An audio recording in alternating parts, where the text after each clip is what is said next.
back to my channel. Hope you're all doing well out there. And today we're going to head back to Gatlin, Nebraska. But before we take that trip, do me a favor, like, comment, and subscribe. Join me here. I would appreciate that. I'm also going to give a shameless plug for my TeePublic page. I'm going to leave the link down below if you're interested. We have about 58, 59 designs on there. Check it out if you're interested. If not, that's cool too. And today we're heading back to Gatlin, Nebraska for Children of the Corn 2. The Final Sacrifice. Now, I was not planning on reviewing this film, but I learned a little bit of information about this film a couple weeks ago before me and my wife and my son went off to the mountains of Tennessee. I was just playing around online looking at different horror movies, and I hadn't seen this film since the 90s, mind you, since I rented it from the video store in my hometown. And I found out that this film was shot on location about 45, 50 minutes from where I stand right now. And with that knowledge, I told my good friend Dale_A from the Bat and Spider podcast, if you're not subscribed to those guys, go over to Apple Podcasts or Spotify and check them out. Give them a 5-star rating because they deserve it. And I mentioned it to him, and we both decided to rewatch this film, and I'm going to review it. And this weekend, we're heading off to the locations where they shot this just to check it out. I'm going to do a little bit on-location filming, so I'll have a video out sometime next week with that on it. Actually, I love doing stuff like this. I'm actually going to go out to Wilmington. There's a bunch of movies filmed out there. And about, I think, November, I'm going to take a trip out there. And then maybe in the wintertime, I'm going to take another trip out there to do more locations. But I'm excited about doing this. Can't wait to do it on this weekend. So today we're going to talk about the film itself. Again, I have not seen this film since the 90s. It's currently on HBO Max with a bunch of the other sequels. You can check it out. Now, mind you, the original Children of the Corn, based on a short story by Stephen King, came out back in 1984. I reviewed that about 2 or 3 years ago. And so it took a long time to get a sequel here. Now, this film was directed by David Price. He had one film before this that the producers were impressed with, so they gave him this job. And after this, he did a few more things, but he hasn't directed a whole lot. This film got released on January 29th of 1992. It's rated R. It's an hour and 32 minutes long. Had a budget of about $900,000 to $1 million, and upon release, it made $6.9 million. This was the last Children of the Corn film to actually get a theatrical release. Although the last one, the remake, got a very limited theatrical release. I still haven't seen that one. I heard it's not very good, but eventually I will check it out. All right, in this film, we got Terrence Knox plays Garrett. He is this reporter heading to Gatlin to report on the murders from the first film. This film picks up sometime after the events of the first film. Paul Scherer plays Danny, his son, Garrett's son, and they have a very strained relationship because Garrett and his ex-wife, well, Danny's mom, are not together anymore, and Danny holds a lot of almost too much over-the-top resentment towards his father. Ryan Bowman plays Micah, and he's actually really good here. We'll talk about him. We got Nell Ramiro playing Red Bear. He works at this university close by to Gatlin, and he comes, and him and Garrett end up hanging out a little bit and investigating a little bit about what might be possibly causing the children to act this way. And we'll get into that, even though we know he who walks behind the rose is really behind it, and a little bit of religious extremism. Christy Clark plays Lacey. She is a young woman in this town who Danny becomes. They start up a little bit of a relationship. They run into each other, and then they continue to hang out, kiss, and that. So he cares about her, and he ends up saving her at the end. She was also in Nightmare on Elm Street 2 as well, so I thought that was notable. Now, this film picks up again right after, or sometime after, the events of the first film. We see all these reporters, and everybody's gathered downtown Gatlin, and they're putting the kids on these school buses, and obviously Malachi Natter is dead from the first film. And some of the people in town decide to take in some of the kids to give them a home because their parents are dead, because they're all dead from the first film. And obviously some of the people in the neighboring community and still live in Gatlin are not too thrilled because they see them as murderers. And this one old woman certainly has no problem calling the kids out on this.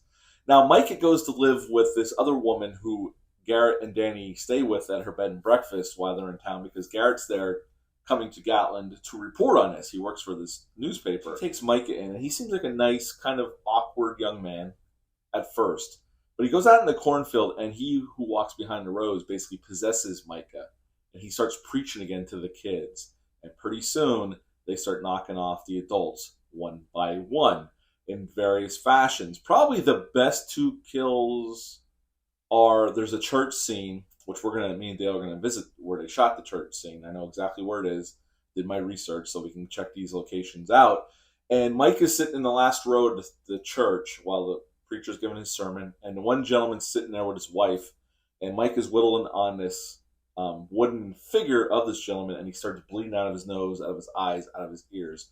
It's a pretty cool, over-the-top scene. I enjoyed that one for sure. And there's this really over-the-top old woman who's moving her house. It's up on jacks, and she's moving it to another community to get away from these kids, and the kids show up and drop the house on her, and she dies Wicked Witch of the West style from Wizard of Oz. I thought that was a pretty cool kill as well. And actually, they did find somebody that was moving their house, so they paid them to wait so they could use it for the production, and that's how they got the house to use to shoot that scene.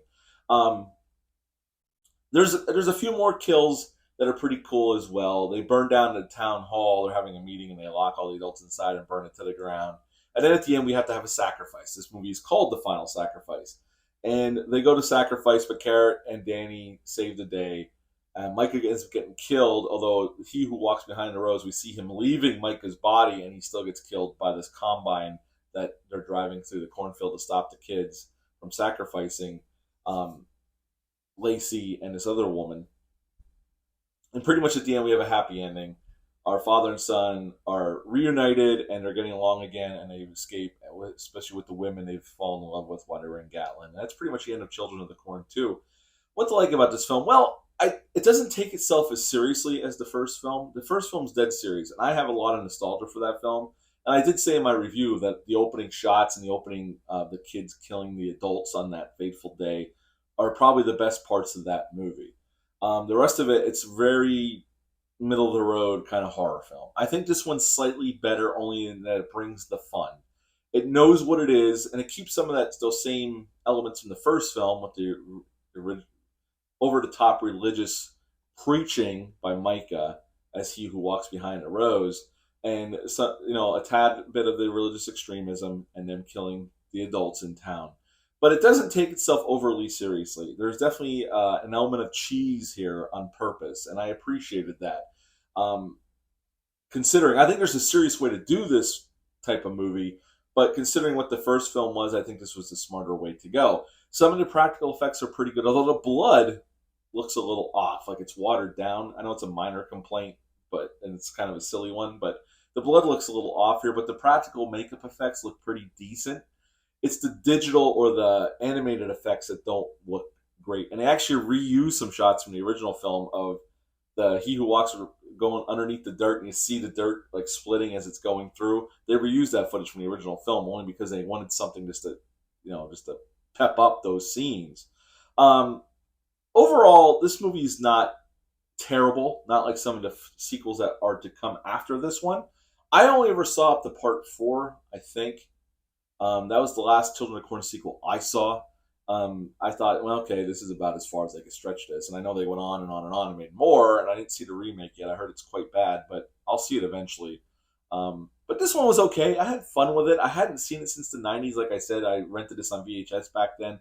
That's the last time I saw this. This is not a great horror film, but it was an enjoyable watch. Now, again, this was shot in North Carolina, Liberty, Snow Camp, and Rismere.